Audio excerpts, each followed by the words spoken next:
שלום לכולנו, אנחנו רוצות להתחיל. איזה כיף לראות אתכם. אני חשבתי איך לפתוח את הערב הזה, ולא מצאתי משהו יותר מתאים מלהגיד דבר אחד.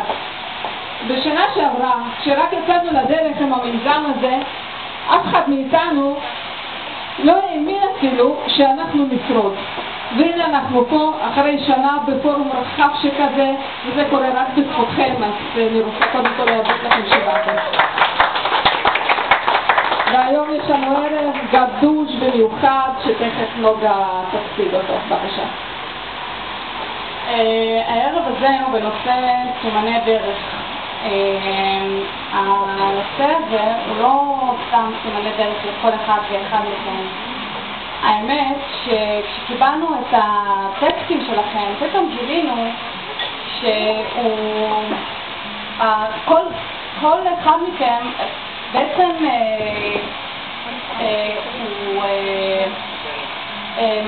קיבלנו בעצם את הנושאים שכל הנושאים של כל תחנות החיים שלנו בעצם כל הנושאים שהבאנו כל השנה הזאת, כל הערבים האלה, גם הילדות וגם החלומות וגם העולם ואני וגם אובדן וגם כל הנושאים שלנו לחשיפות המזרח. זה אחלה סיכום תמטי של כל השנה שעברנו ביחד, והיום יש לנו סיבה למסיבה. נכון, כי זה שנה, חוגגות שנה, אז תודה רבה לכם, בעצם שהבאתם את כל הטקסטים האלה, אז בעצם אתם סיכמתם לנו את השנה שהבאתם את כל הטקסטים שלכם, אז עכשיו אני מעבירה את השרביט למנחה שלנו, הערב, סופיה, בבקשה. תודה רבה לכל אחד ואחד מכם, תודה למזכירות הנהדרות של כל המחלקות ולכם אחד אחד, כל אחד מכם, תודה רבה. אני מזמינה בבקשה לבמה את אילנה רוזן שתשתף אותנו בסוד מתוק שיש לה לספר לנו. תשתף אותנו.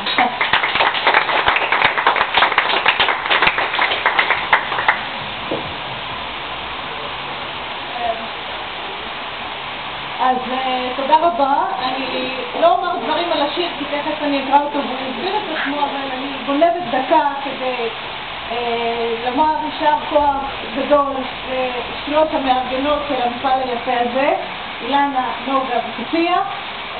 אני הייתי כאן גם בפעם הראשונה, אז יצחק בן מרדכי היה אורח הכבוד מטעם המחלקה ואני הצטרפתי אליו, וכבר אז היה משהו כזה נעים, יפה, טוב, סתום, ומשהו של קשב שכל כך אין לנו בחיים העכשוויים עם כל המכשירים.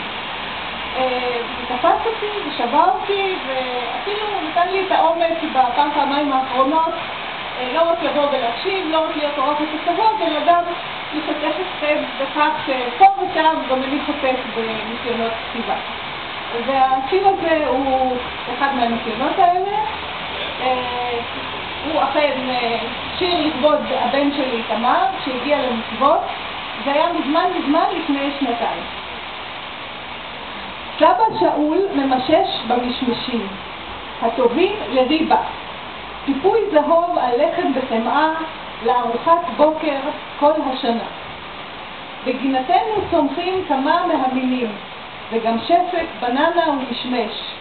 הדרים מתהדרים בגרניום בוגונביליה לילך באביב. מכולם חביב המשמש על סבא. בביקורו אצלנו ידבקהו בקפידה, הטובים לסיר עם סוכר כמשקלם, מתחים מתלווים. בבוקר חי סיוון ירדו המים, נצא לבית היולדות מימיני מיכאל. סבא מערבב, מסקר, בליפ בליפ גלוג. כך מגיע לעולם תינוק מתוק.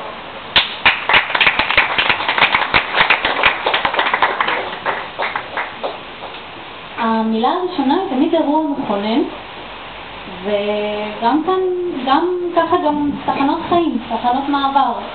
הן חותמות משהו, הן מסיימות משהו, הן מביאות לסיום כלשהו. אני שמחה להציג את ליאור בודד. בכיף.